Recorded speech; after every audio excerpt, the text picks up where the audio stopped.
Welcome to Appetite for Cooking.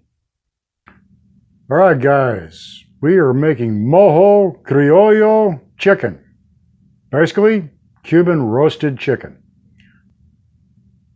Okay, we are going to spatchcock this chicken, or as I commonly refer to it, split it open. Most people want to roast their chicken like so, and that's a nice little presentation and the like.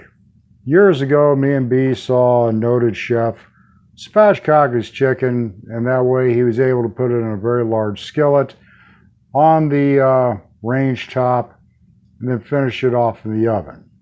And I was like, no, I like that. That looks pretty cool. So you have your breast side right here, and then you have the back side right here. This is the actual back of the chicken. So we are going to take a pair of poultry shears, and we are going to come in and just cut alongside the backbone of the bird. And voila, take it and get that thing going. Then we're going to go ahead and open it up. Get the chicken opened up like so. Give it a good crunch. And there it is. It is now wide open and ready for whatever you want to do. The next thing I am going to do is just take a knife, punch holes into this meat,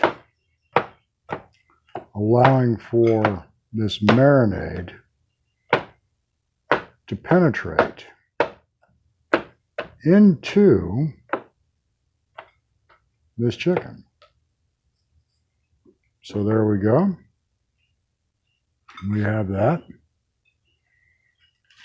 We're going to take a 1 gallon bag. We're going to take this chicken, put chicken in the 1 gallon bag, and this is a marinade that you will do complete saturation of your marinade. So go ahead and pour your marinade in. Make sure you get plenty of it in there. We just had a little bit left, so that's pretty much it right there. Now, the next thing I'm going to do is I'm going to take a couple extra limes and go ahead and give them a good little spritz in here. Got my lime press, like so. And then I'll go ahead and squeeze some extra lime juice in there. Now, I know some of you are like, holy mackerel, he's got that Ziploc bag on that meat juice saturated cutting board. Well, I always double bag mine, whatever I'm marinating, because guys, you never know when an accident happens in the refrigerator. I'll get a couple more limes.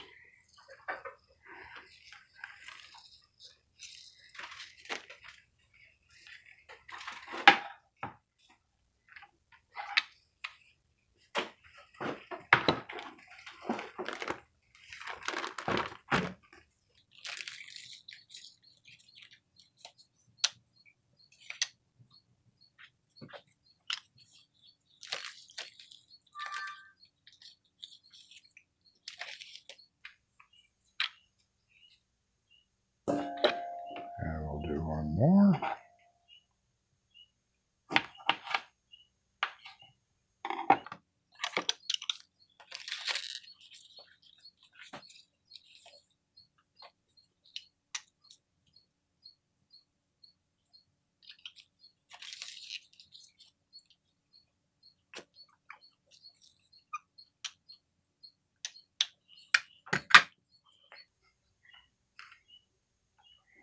Now what I'll do is I'll come in here and I'll add a little bit of extra powdered garlic to this lovely concoction.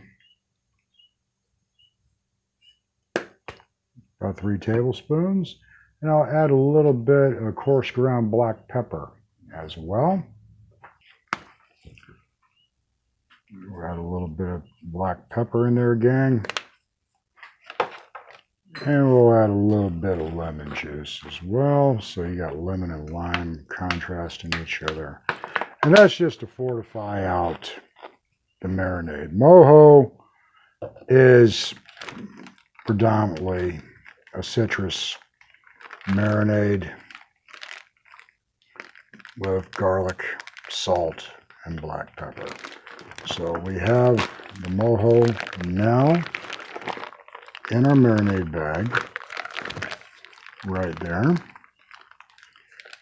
So what we'll do now is we'll open this up and we will put that bag into another bag.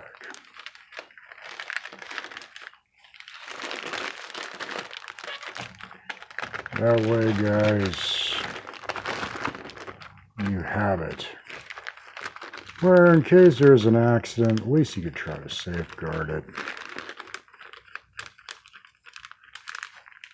And we're going to be setting this to marinate for at least a day, maybe even longer. The longer you let mojo sit, like any marinade, the better it gets. I've been known to let mojo sit for about 3 days on average from time to time, but we'll definitely be letting it sit for a day. Might give it a couple days and then let the magic happen. Just let all the citric acid break down the meat, let all the flavors of the garlic, the salt, and the black pepper, as well as the lime and lemon citric acid, just get imbued in the meat. And guys, it's going to be just absolutely lovely. So we're going to set this in the fridge to marinate for a day or two. And we'll pick this up here and once we're ready to put it in the oven. So stick around and good stuff's coming. This is the mojo chicken that has been sitting in the refrigerator for a day now. And we're going to add it to this baking pan and put it in the oven to cook.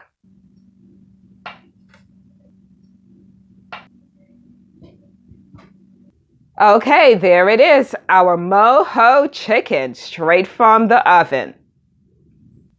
Look at this lovely chicken. Oh, this looks wonderful. I just want to dive in. This is our mojo chicken. We have garnished it with some cilantro, and you can see how well the marinade took.